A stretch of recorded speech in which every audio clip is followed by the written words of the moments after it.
गौशाला में सेवा करने वाले एक सेवाधारी को समिति के एक सदस्य ने कथित तौर पर अपनी मिठाई की दुकान पर काम करने के लिए लगा दिया था। उन्होंने बताया कि वर्तमान आश्रम समिति के खिलाफ सोशल मीडिया के माध्यम से दुष्प्रचार करने की मुहिम चलाने पर अनीशा डांगे सहित वासु गायकवाड़, नितिन रमेश बाड़ी, चरण सिंह श्रीरुद्र, संजय जायसवाल, रमेश बालाजी, देवी प्रसाद तिवारी और सुभाष बदतकर के खिलाफ बापू के अनुयायियों ने मुंबई और ठाणे जिले के अलग अलग पुलिस थानों में लिखित शिकायतें दी गई हैं।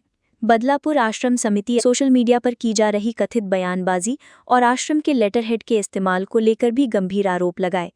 हालांकि पूर्व समिति के सदस्यों पर लगाए गए आरोपों की पूर्ण पुष्टि और पुलिस जांच के निष्कर्ष सामने आना बाकी है। आइए सुनते हैं आश्रम समिति के अध्यक्ष विशाल कुमार गुप्ता ने मीडिया से बातचीत में बदलापुर आश्रम की पूर्व समिति सदस्यों की मनमानी, धांधली और गैरकानूनी कृत्यों को उजागर करते हुए क्या कहा। गुप्ता जी, बदलापुर आश्रम समिति में चल रहे विवाद के बारे में क्या आपका कहना क्या है और आश्रम समिति का मुख्य भूमिका क्या होती है? देखिए, आश्रम समिति की मुख्य भूमिका ये होती है कि यहाँ पे सेवा का महत्व है कि आप आइए, सेवा कीजिए। आप देखे होंगे कोई भी सेवा कार्य, बड़े संत आते हैं तो वॉलंटियर नियुक्त किए जाते हैं। तो हमारा मुख्य आश्रम अहमदाबाद है और वहाँ से ही हर समिति गठित होती है और समिति को सेवा दी जाती है। जैसे कि सत्संग हुआ तो सत्संग आयोजन समिति नाम दी जाती है, या कहीं पे दिवाली में भंडारा आदिवासियों में होता है तो एक समिति गठित की जाती है। बाल संस्कार हुआ तो उसके लिए अलग एक समिति गठित की जाती है। महिला मंडल हुआ अलग समिति गठित की जाती है। कुल मिला के जिन लोगों को भी सेवा में इच्छुक होते हैं उनको इस सेवा दी जाती है, सेवा करने के लिए। बदलापुर समिति से निकाले गए सदस्यों द्वारा की जा रही आश्रम में निंदनीय कृत्य, गोपनीयता भंग किए जाने के बारे में विस्तार से जानकारी दी। देखिए, विस्तार से तो क्या बोलना चाहिए। अब वहाँ पे जो समिति बनाई गई थी तो सेवा के लिए बनाई गई थी, लेकिन आज पिछले कुछ सालों से उनकी मनमानी चलने लगी। यहाँ पे आप अनुशासित होने के लिए आए हो, न कि मनमानी करने के लिए आए हो।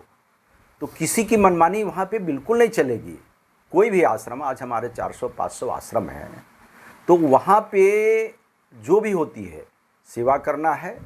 सेवा करके आपको कॉलर टाइट नहीं करना है या किसी को नीचा दिखाना नहीं है, परंतु आप वहाँ पे अपना हक अधिकार जमाने लगे, जो भी हूँ मैं ही सर्वे सर्वा हूँ, तो ये कदापि वहाँ पे माफ़ नहीं होगा। ये क्षम्य बिल्कुल नहीं है। न ही गुरुजी का कुछ ऐसा हेतु है। सेवा करो और मेवा खाओ, और सेवा करके कोई दो शब्द आपको बोल भी देते हैं तो उसको आपको सहन करना है। आश्रम समिति से निकाले जाने के बाद भी आश्रम के पूर्व सदस्यों ने कुछ लेटर हेड का इस्तेमाल किया आश्रम के, इस बारे में क्या कहेंगे? देखिए, उन्होंने तो पुलिस को ही गुमराह किया। अब बताइए, जो कानून के रक्षक हैं उन्हीं के पास जब 1.5-2 साल पहले आपकी समिति भंग कर दी गई मुख्य कार्यालय अहमदाबाद द्वारा, तो आप कैसे उस लेटर के ऊपर जाके और पुलिस को ही हिदायत दे रहे हैं कि हम यहाँ पे फलाने का शिकायत ये नहीं करने देंगे कार्यक्रम। हमने पूरी चीज़ को पुलिस के रिकॉर्ड में लिया हो, चाहे कि जैसे आपने एक शब्द पहले बोला कि गोपनीयता भंग, तो हर किसी की प्राइवेसी होती है। हमारे आश्रम में कुछ एक्टिविटी चल रही है और जगह जगह पे बोर्ड लगे हुए हैं कि बिना अनुमति आपको फ़ोटो लेना मना है, कैमरा चलाना मना है, मोबाइल बंद रखें। उसके बाद भी सत्संग चल रहा है, आप वहाँ पे व्यवधान डाल रहे हैं। कोई आदमी अपनी अपनी मर्यादा पे आके गुरु के भक्ति में लीन होकर गुरु के लिए कुछ प्रार्थना कर रहा है, उसमें आप विघ्न डाल रहे हैं। सोशल मीडिया के माध्यम से वर्तमान समिति की बदनामी करने में कौन कौन सक्रिय है, कौन कौन लोग सक्रिय? सोशल मीडिया में जो भी हैं, एक तो खास करके कोई मनीषा डांगे हैं। अब पता नहीं, एक तरफ तो गुरु के लिए वो खूब प्रेम भरी बातें करते हैं, परंतु उसके साथ मुख्य रूप से कोई यहाँ के भूतपूर्व अपने आप को सेक्रेटरी बताते हैं, और ये सब मिलके काफ़ी अनर्गल बातें कर रहे हैं। कोई वासु हैं वो भी यूट्यूब बना के आश्रम की छवि को धूमिल करने की कोशिश किए हैं। तो इनके लिए जो भी कानूनी कार्रवाई है हम कर रहे हैं, और समय आने पर पुलिस के पास हम गए थे। पुलिस बोले कि सुधर जाते हैं तो थोड़ा वेट कर लो, अगर वो सुधार नहीं करते हैं तो जाहिर है इनके ऊपर FIR होगा, और कानून का डंडा जो भी जैसा करेगा उसको वैसा फल तो मिलेगा ही। बदलापुर आश्रम संचालक श्री सीताराम जी से किन लोगों द्वारा मारपीट कर उनकी दाढ़ी की नोचने जैसा कृत्य किया गया? अरे प्रभु, ये तो बहुत ही हृदय विदीर्ण करने वाला मामला है। 2021 में जब ये मामला उठा, उनकी दाढ़ी नोच ली गई, उनको लात जूतों से मारा गया। बेचारे डर के पुलिस के पास गए। पुलिस के पास जाने के बाद हालांकि ये महीना 15 दिन वहाँ आना जाना छोड़ दिए, लेकिन जब ये बात गुरुदेव तक गई तो गुरुदेव का मैसेज आया जेल मंदिर से कि अरे जाके देखो वहाँ पे कि कहीं ये जो घटना हुई थी पालघर वाली, 2 साधु संतों को लोगों ने मार दिया था, तो कहीं ऐसा तो न कर दें, वो नालायकों को समझाओ। तो फिर 2-4 समितियों के प्रमुख लोग थे, उनको वहाँ पे भेजा गया और वहाँ पे जाके उनको समझाया गया कि इस तरह की हरकतें गुरुजी बिल्कुल माफ़ नहीं करेंगे, आप इस तरह की हरकतें बिल्कुल ना करें।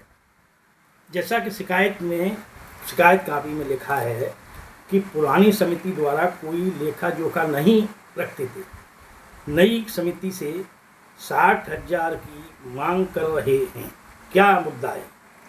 देखिए, हमारी जो संस्था है एकदम दूध के जैसे हर चीज़ नीट क्लीन रखा गया है। तो कोई भी हमारे गुरुजी का सख्त आदेश है कि कहीं से भी कोई 2 रुपये आए या 1 रुपया आए तो उसको तुरंत रिकॉर्ड में लो, और कहीं भी खर्चा करते हो तो उसको भी रिकॉर्ड में लो, और मुख्य कार्यालय अहमदाबाद की उसकी मासिक रिपोर्ट भेजो। जितने भी आश्रम हैं हमारे, सब आश्रमों का लेखा जोखा मासिक रिपोर्ट वहाँ भेजी जाती है। लेकिन इन महोदय ने ऐसा बोला कि हमने फलाने टाइम पे 7-8 लाख खर्चा कर दिया।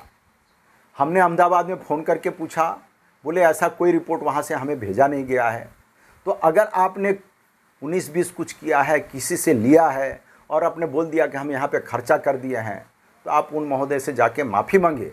और इस तरह के मनमानी काम अगर आप किए हों तो आश्रम से भी आपको माफ़ी मांगना चाहिए। पूर्व समिति को किस कारण पर बर्खास्त किया गया? देखिए, बहुत सी बातें हैं। अब आपको बताएं, ये तो बोलते हैं हम 20 साल 22 साल से यहाँ पे हैं, परंतु जब 98 या 99 में जब बन रहा था आश्रम, तो मुझे ही मुख्य रूप से वहाँ पे सेवा सौंपी गई थी। तो मैं उल्लासनगर से ही कुछ मज़दूर को या जो जुड़ाई करते हैं कारीगर, उनको या वेल्डर के जो हेल्पर होते हैं उनको लेके गया था। और जो उस टाइम के संचालक थे, बाणा भाई थे, उन्होंने बोला था कि गुरुदेव का आदेश है, जब तक ये कार्य पूरा नहीं होता है तब तक आपको जाना नहीं है। तो मैं लगभग 3-4 महीना, आप यकीन मानिए, मैं वहाँ रहता था, खाने पीने को भी ठिकाना नहीं होता था। जब यहाँ से उल्लासनगर आश्रम से जाता था कोई भोजन, तो 2 टाइम में 1 ही टाइम भोजन आता था, उसी को मैं खा के वहीं रहता था। तो जब मैं वो आश्रम बना रहा था, बहुत महत्व का प्रश्न पूछा है आपने, तो मेरी कैपेसिटी तो पूरी हो गई, कोई फंड हमारे पास नहीं था। तो बाद में एक काका यहाँ उल्लासनगर के आश्रम में थे, सिंधे काका थे। तो सिंधे काका का कुछ प्राइवेट फंड आया था जो FD किया हुआ था उन्होंने, 3.5 लाख रुपए। तो अब काम आगे चले कैसे? तो उन्होंने वो 3.5 लाख रुपए बोले मैं FD तोड़ता हूँ, तो अभी जो नई समिति गठित होगी तो उससे हमें आप दिला दीजिएगा। उन्होंने FD तोड़ा, वो काम वहाँ पे पूरा हुआ। उसके बाद ये समिति वहाँ पे गठित हुई, लेकिन इनको बोला गया कि उनकी व्यवस्था कर दो, क्योंकि आप लोकल लेवल पे हो, तो वो पैसे की व्यवस्था करना चाहिए था। 10-12 साल वो काका त्राही कर गए। बदलापुर जाते थे, उनको वहाँ से भगा दिया जाता था, दमदाटी दे दिया जाता था, वो हट जाते थे। उनके लड़के भी आना जाना चालू किए। यकीन मानिए, फिर वो थक हार के गुरुजी के पास गए। गुरुजी ने वहाँ से डांट लगाई संचालकों को कि ये आदमी का पैसा तत्काल दिया जाए, तब जाके उनको पैसा मिला है। तो आप वहाँ पे सिर्फ अपनी वाहवाही करने के लिए आए हैं? यही नहीं, ये तो उन्होंने किया ही किया। जो ये संचालक हैं इनके साथ मारपीट तो किया ही किया। अभी 2-2.5 महीना पहले उनको उनके रूम से निष्कासित कर दिए, वहाँ पे ताला बंद कर दिए। ये कैसी व्यवस्था है आपकी? क्या आप आश्रम में कब्जा करना चाह रहे हैं? आश्रम को अपने मुट्ठी में लेना चाह रहे हैं? आश्रम को अपने अंडर में लेना चाह रहे हैं? आपका हेतु क्या है? आप ताला बंद कैसे कर सकते हैं? वो संचालक रोते हुए बापूजी के पास गया है। बताइए, बापूजी इलाज के लिए हैं, वहाँ हॉस्पिटल में हैं, और वहाँ जाके रोता हुआ फिर भी बापू ने भेजा, और फिर से हमें वहाँ पे आदेश हुआ कि जाके वहाँ की व्यवस्था देखो। तब इन सब बातों को ध्यान में रखते हुए गुरुजी बड़े व्यथित हुए, दुखी हुए ये सब बातों को सुन के कि मेरे द्वारा नियुक्त किए गए संचालक को उन्होंने वहाँ से हटा दिया, उसके रूम पे ताला लगा दिया। तो इस तरह की बातें हैं। यही नहीं, वहाँ का गौशाला जो था वहाँ पे काका देखरेख करते थे। तो जब समिति नहीं बन गई, क्योंकि ये सब की गतिविधि देखने के बाद जब उनको हटाया गया बापूजी द्वारा और बाकायदे वहाँ से लेटर इशू हुआ मुख्य कार्यालय द्वारा, तो इसके बाद इन लोगों ने क्या किया कि ये सेवा में व्यवधान आ जाए करके उस काका को उस समिति में से किसी एक के यहाँ दुकान में रखा गया है, ताकि यहाँ पे सेवा टूट जाए और ये लोग टूट जाएं, ताकि हम समितियों को वहाँ पे ढोंगबाजी करने के लिए फिर से हमें ले लिया जाए। तो इस तरह की इनकी हरकतें हैं। हमारा संस्था टोटली अनुशासित है और अनुशासन में ही चलती है। मनमानी यहाँ पे किसी की भी नहीं चलती है। ये अपने मन से बोलते हैं कि मैं देख लूँगा, मैं कर दूँगा, जिसको क्या उखाड़ना है उखाड़ ले। अरे आप तो खुद ही उखड़ गए, किसी का आप क्या उखाड़ोगे? तो इस नवगठित समिति में किन किन सदस्य शामिल हैं? आप अध्यक्ष हैं उसके, आपके साथ सदस्य कितने हैं? हम तो खुद अध्यक्ष हैं। उसके अलावा यहाँ उल्लासनगर के कमलेश पंजाबी जी हैं, डोंबिवली से हरेश यादव जी हैं, किशन लाल जोशी जी हैं, थाने से हरिओम पांडे जी हैं, और बदलापुर से अशोक आहिरे जी हैं, वसंत जागताप काका जी हैं, और फिर वो उल्लासनगर से प्रकाश सोनी जी हैं, प्रताप सिंह जी हैं, दीपू भतीजा है, मनु ठाकुर है, और वेंकटेश भाई हैं, कृष्णानंद तिवारी हैं, प्रिंस कुमार राय हैं, सुनील करीरा वगैरह, इस तरह के लोग हैं। नवगठित समिति की प्राथमिकता क्या है? देखिए, नवगठित समिति का तो प्राथमिकता यही है कि वाद विवाद बिल्कुल नहीं होना चाहिए, कोई मनमानी न करे। गुरुदेव जी का संदेश यही है कि जो भी भूले भटके हैं वो वहाँ पे आना चाहिए, ध्यान भजन करना चाहिए। राजनीति की बातें वहाँ पे नहीं होनी चाहिए, कलह की बात वहाँ पे नहीं होनी चाहिए। इसीलिए गुरुदेव बोलते हैं कि जहाँ सुमति वहाँ संपत्ति नाना। तो इस तरह के वाद विवाद न करें, हक अधिकार न समझें। आश्रम जो भी सेवा करता है उसका है, और जो सेवा नहीं करके अगर मनमानी करता है तो आश्रम में कतई ये सब बर्दाश्त नहीं होगा। कानून का डंडा बड़े बड़े को सही कर देता है। आप अगर सोचते होंगे कि हम मनमानी कर लेंगे, कदापि नहीं। पुलिस को हमने जो जो हरकतें आपने किया है, पूरी हरकत का रिकॉर्ड हम पुलिस के सामने रखा हुआ है। परंतु पुलिस की भी सजनता देखिए, पुलिस बोलते हैं थोड़ा वेट कर लो, सुधर जाते हैं तो ठीक है, अगर नहीं तो कानून की डंडा तो सबके लिए है ही है।